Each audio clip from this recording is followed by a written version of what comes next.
January 2024, I took a month-long trip to Romania to visit family. My father's family owns a small mountain lodge near Bele Herculane in the Carpathians. It's an old stone building built into the hillside overlooking the Cherna River. The area has been inhabited since Roman times over 2,000 years ago.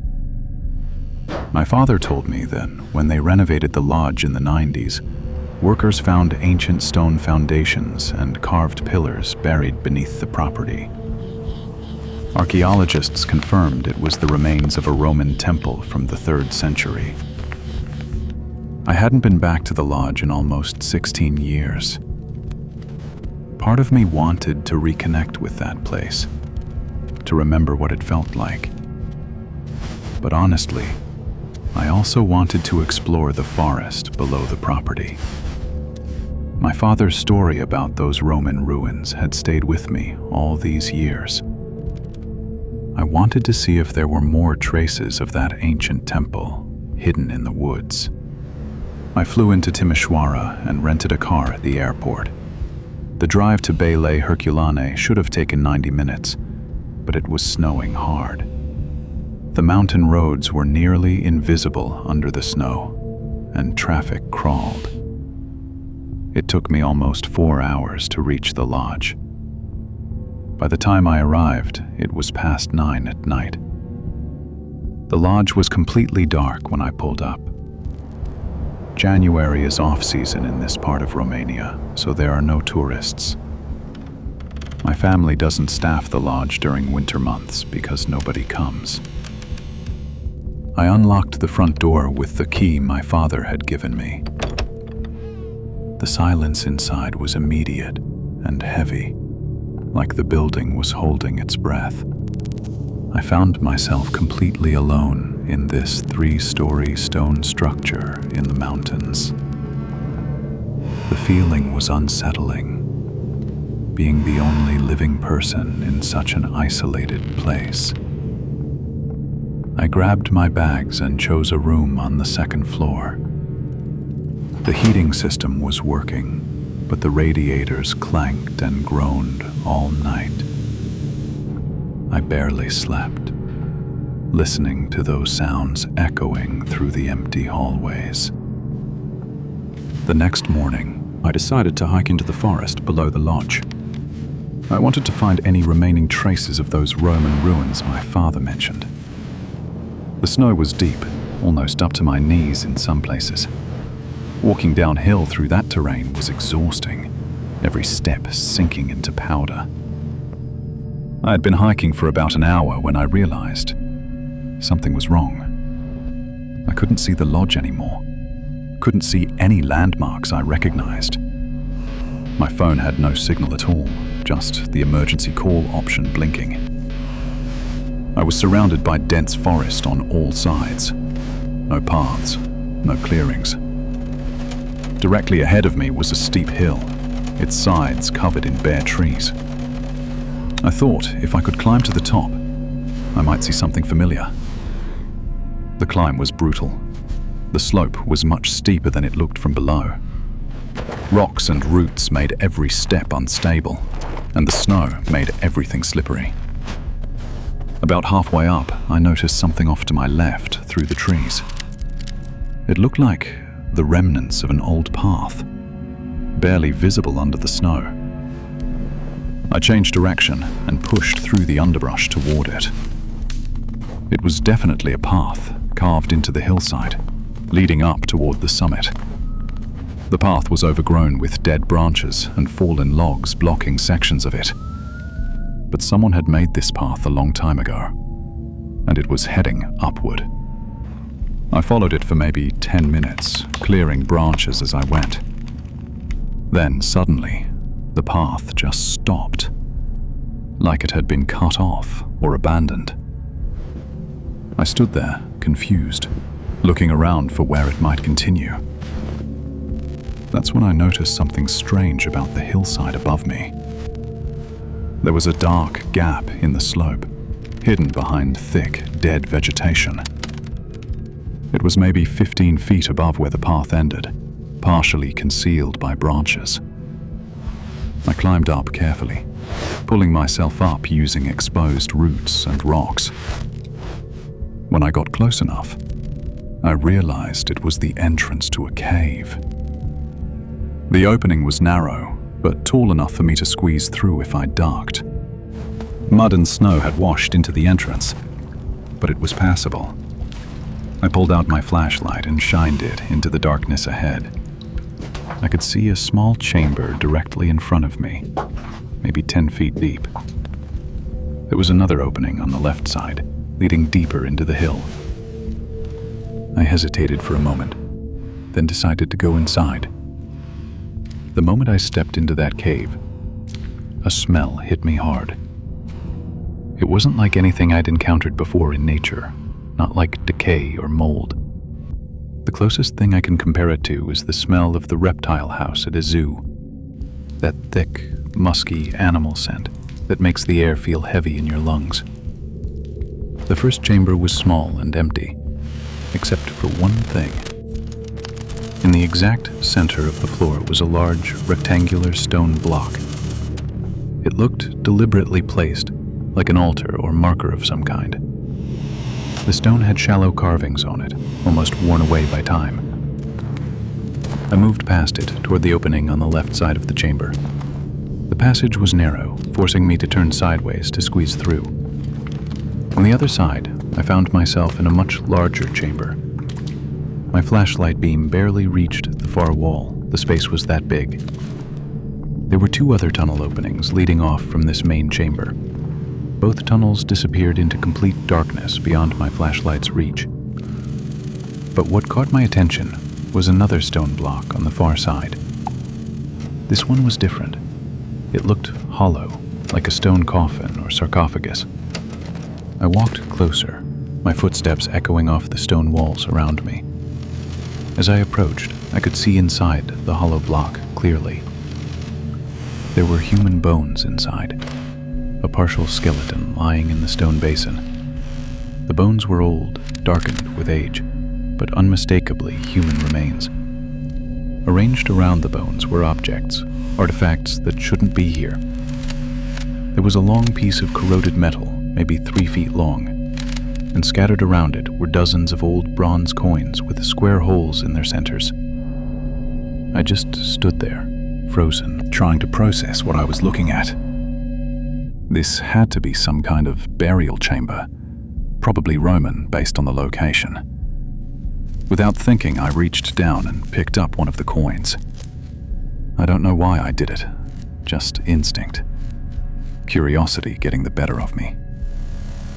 The coin was heavy, corroded green with age, but I could still make out faint markings. Before I could examine it more closely, I heard something. A loud crash came from deep inside one of the side tunnels. The sound echoed through the chamber, making it impossible to pinpoint exactly where it came from. I immediately pointed my flashlight toward the nearest tunnel opening. The animal smell that had been present suddenly became overwhelming, almost suffocating. It was so strong now that my eyes started watering from the intensity. For reasons I still can't explain, I grabbed that long piece of corroded metal. I held it in front of me with one hand, like some kind of weapon. In the flashlight beam, I could see it was the remains of a Roman gladius, a short sword. The blade was pitted and eaten away by rust, but the shape was still recognizable. I started backing away, slowly, toward the entrance I'd come through.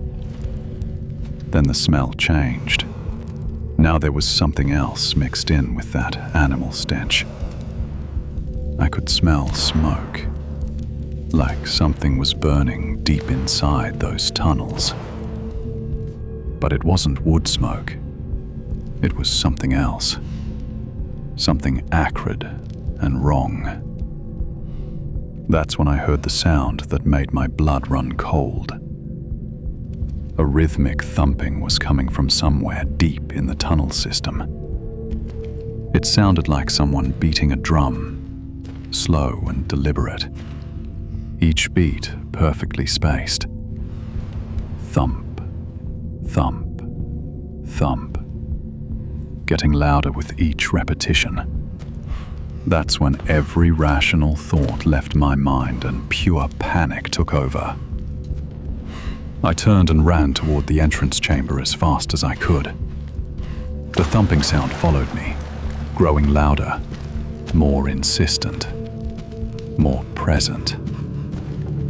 As I ran, I swear I felt the entire cave system vibrate with each thump.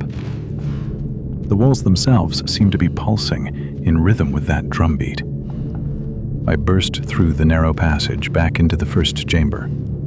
I could hear something moving in the main chamber behind me now.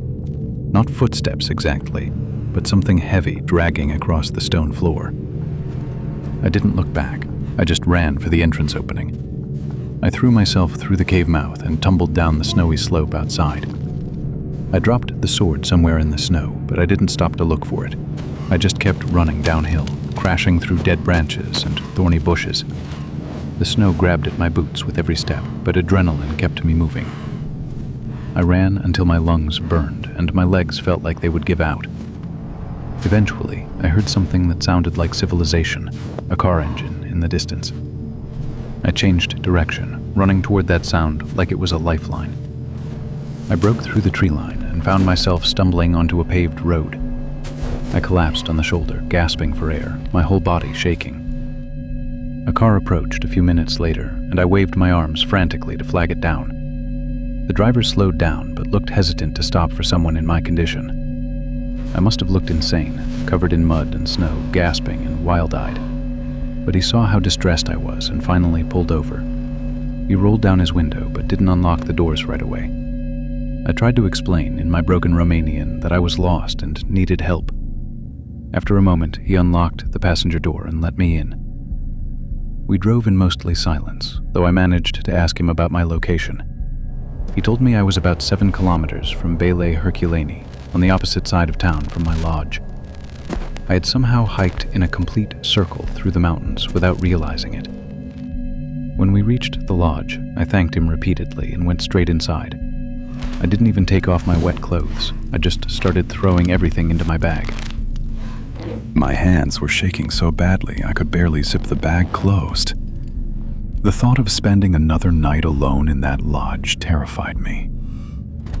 I loaded my car and drove straight back down the mountain toward Timișoara.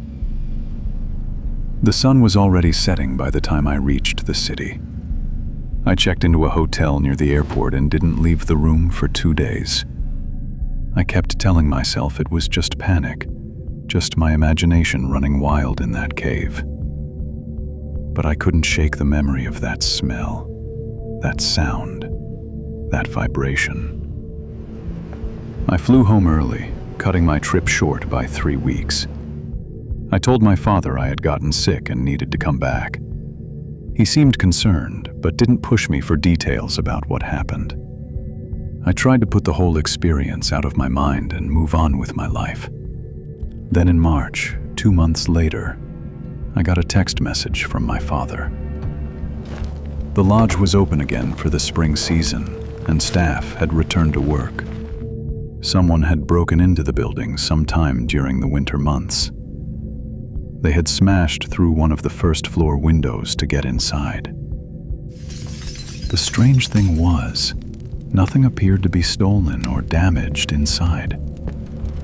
Nothing except for one thing: the door to my room on the second floor. It had been smashed completely off its hinges from the outside. The wood around the lock was splintered and destroyed, like something had hit it with tremendous force.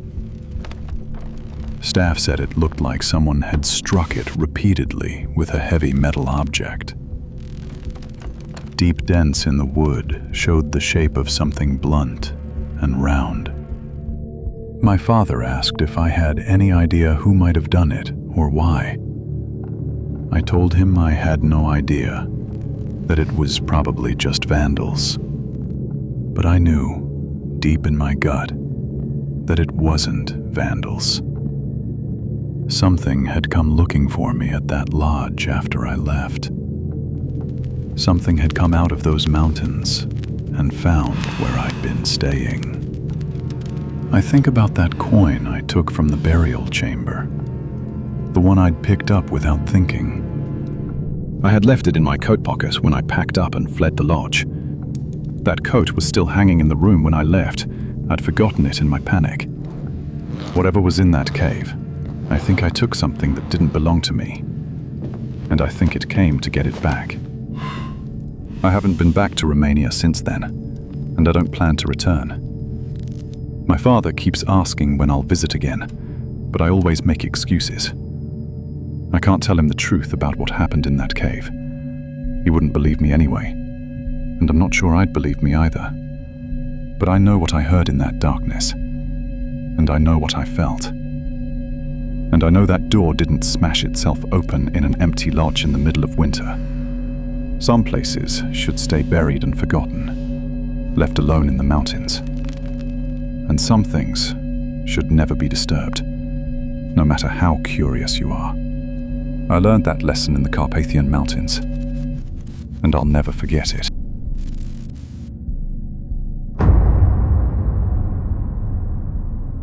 Some places on this earth were never meant to be found.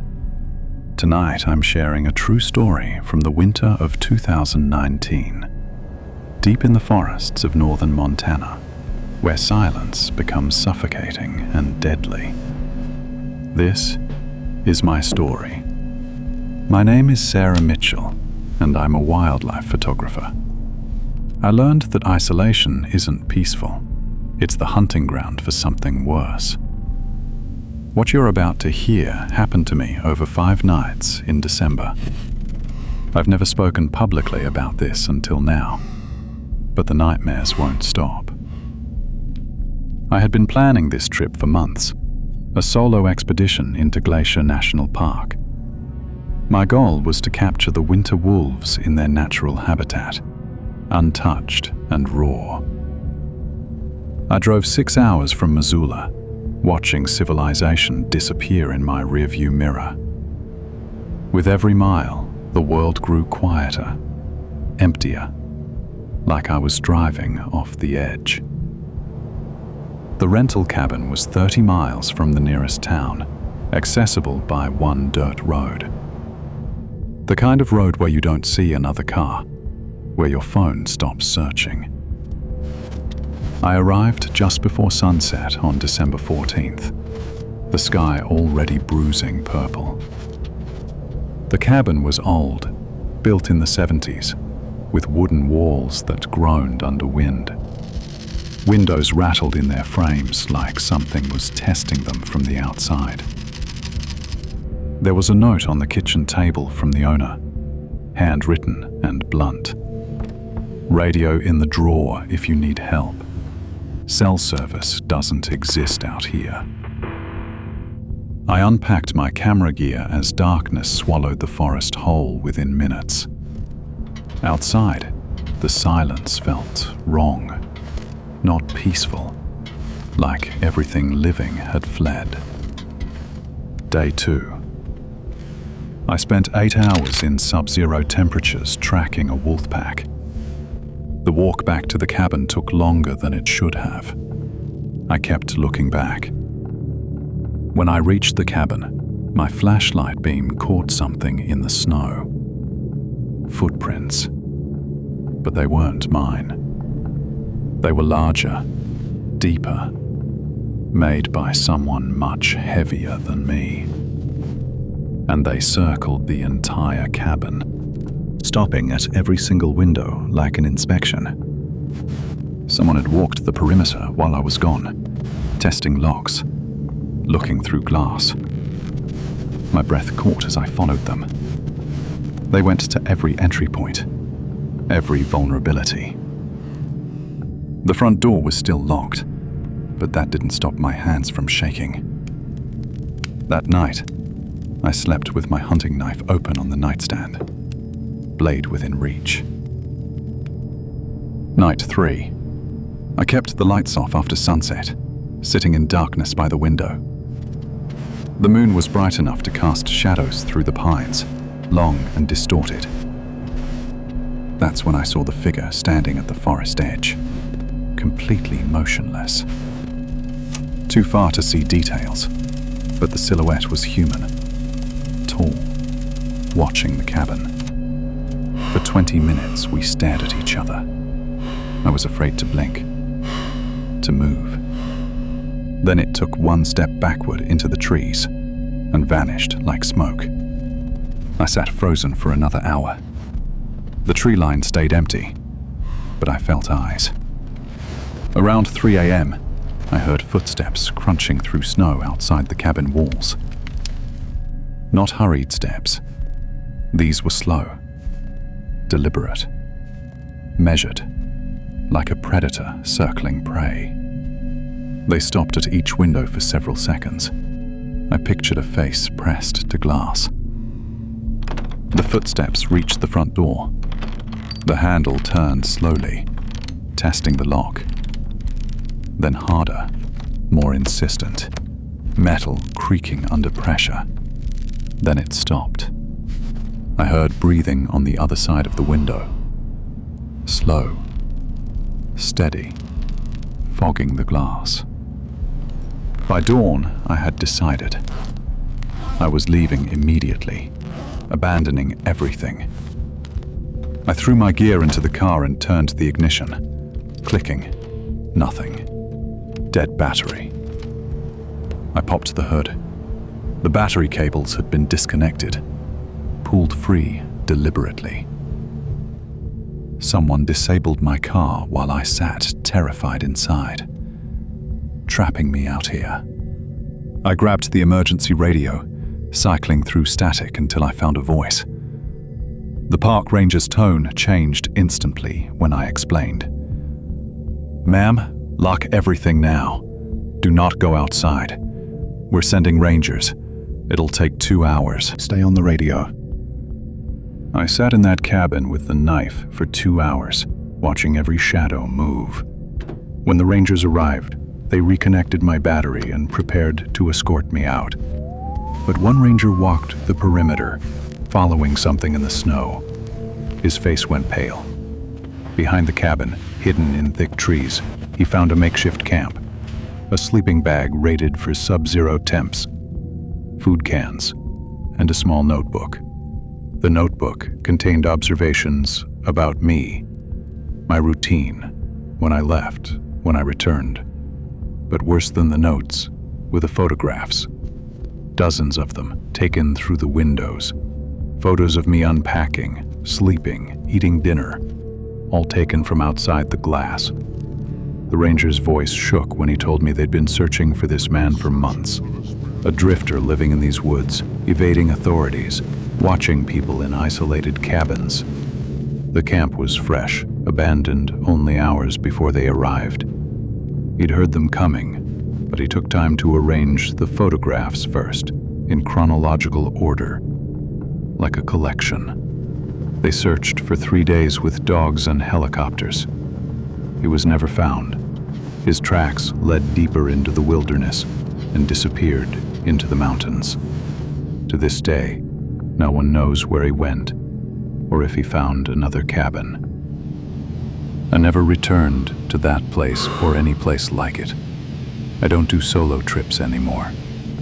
But the scariest part wasn't that someone was watching me through the glass. It's that I'll never know how many nights he stood there before I noticed him. How close he came to opening that door while I slept, unaware and vulnerable. I still have nightmares about the breathing at the window, slow and patient. Some places on this earth were never meant to be found by people like us. And some people should never be alone where no one can hear them scream. This has been True Remote Places Horror Stories. Stay safe out there.